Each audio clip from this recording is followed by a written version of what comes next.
Spirit and Spunk Tribe. It's Alaina here. I actually had pretty much the same idea as Megan to hop on and go live in this group yesterday, but since she did it, I decided I would wait and do it today. So I'm just going to kind of piggyback off some of the ideas she said, because that's kind of some things that I was thinking of getting in and inspiring you guys about. This is my life. Loud noises all the time. Anyways, hey, girls, quiet. You be quiet, Daddy. Anyways, I just wanted to kind of get on and talk to you guys. Just tell you a little bit about kind of this transition period I've been in with my business, personal life, and things like that. And some real simple behaviors that I used to do consistently week to week that I kind of lost track of. And because of that, I wasn't feeling as forward motion in this business. While I was still moving forward, my progress was slowing because I had lost track of these little behaviors. So, you know the story of the tortoise and the hare. It was always one of my favorite bedtime stories as a kid. I used to have my dad read it all the time because I've always loved cheering for the underdog, the person who you didn't think was going to win or you didn't expect to overcome this obstacle, and then they go against all odds and they come out stronger and they win the race. Well, that's something a way I've kind of always looked at myself. I might not be the most talented of my sisters. I'm the oldest of four. I have sisters that are more athletic than me. I have sisters that I feel like are prettier than me. All of them are really good singers, and I don't necessarily have that. So I kind of always relied more on my hard work ethic and my brains than anything else, because those were things that I sometimes felt like I had a little bit more of an edge against them. So I've always kind of felt a little bit more like the hare. Not to mention the fact I'm the shortest of all my sisters and I'm the oldest. So I typically get picked on even though I'm the big sister. So I've always had that kind of gumption and energy to root for the underdog or the hare in the tortoise and the hare situation. And I think that that's something that we all need to start applying to our business. To put it into exercise perspective, this business is very much a marathon. It is not a 100-meter dash. Like, you guys have to think that by doing the little behaviors time after time, week to week, month to month, you guys are going to see growth in this business. And this is something that I've been struggling with a lot lately as I've been transitioning into having not just one kid, but two. And I'm not using them as an excuse or anything like that, but it has taken a lot for me to get used to. I don't really have hardly any downtime just to myself all day long.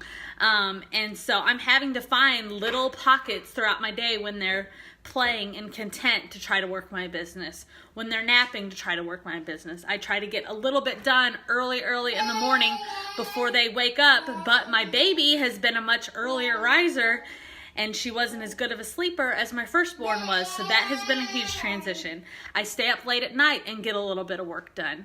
But here are some things that I've kind of had lost, not complete control of, but I'd kind of let slip. Some behaviors I'd kind of let slip, and because of that, I was feeling very stagnant in my business.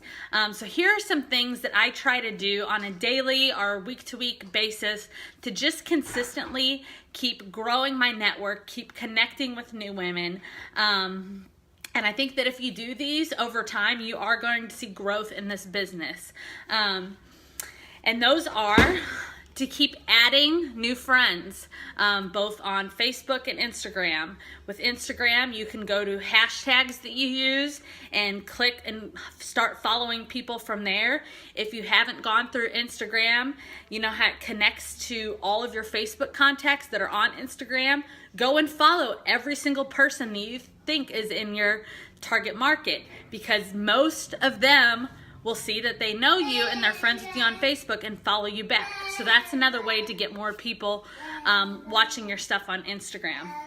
Another thing, go to your location or tags or different things that you use on Instagram and try to follow even just 3 to 5, maybe 5 to 10 people every single day that use your hashtags, are close to your location, are Facebook friends with you, or that you feel like you just relate to. All right, so that's Instagram. Facebook, what you do is you can either go to suggested friends, but be leery of that because suggested friends might be suggested because they're friends with coaches on our team, and so that can very much happen, and then you're going to have some overlap. So you can go into groups that you're a part of and start adding friends from there, whether you're in mom groups, whether you're in dog mom groups, whether you're in, I don't know, LuLaRoe groups, anything like that. Go in and add 5 to 10 people there each day. Then what you do is, and this is what I do, at the end of every week, I try to take all those new friends on Facebook and invite them to my like page. Now, if you don't have a like page, then you don't have to do it this way. And I'll backtrack and come back to that in a second. But then once I get all those new likes, I normally try to start doing this. I might do it like on Tuesday and Thursday.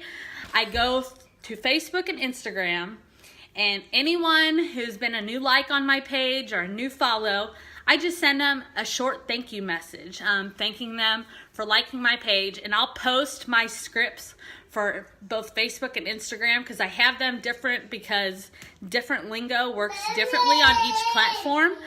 But just sending them a quick thank you for following me or supporting me in some way, and use that as a way to hopefully start some conversation with them.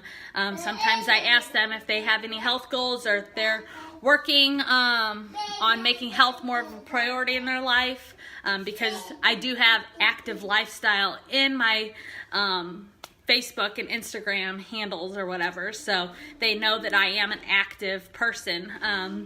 So I don't feel like that is jumping the gun to ask that.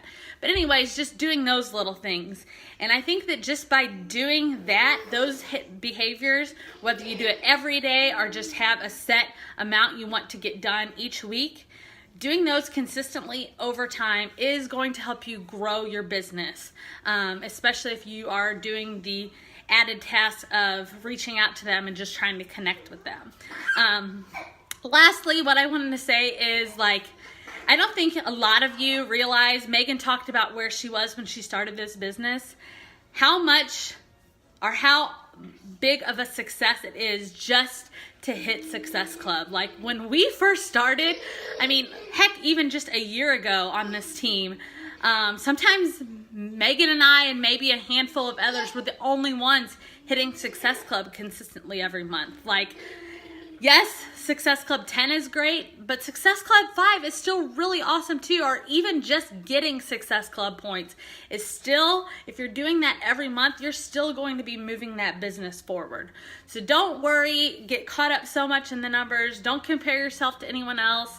Just know that if you keep showing up for your business and keep doing the necessary behaviors to keep adding to your network and growing your business, you guys over the long haul are going to see that marathon race. You're going to see that finish line and you're going to get to your goals.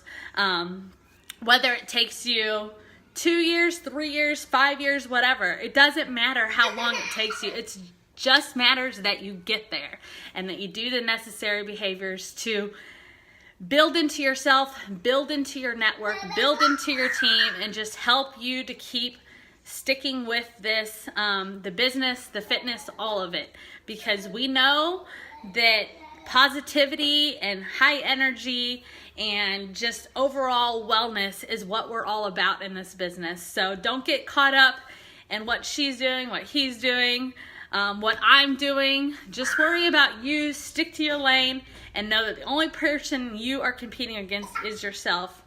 Same goes with your fitness. Don't compare yourself to anyone but yourself.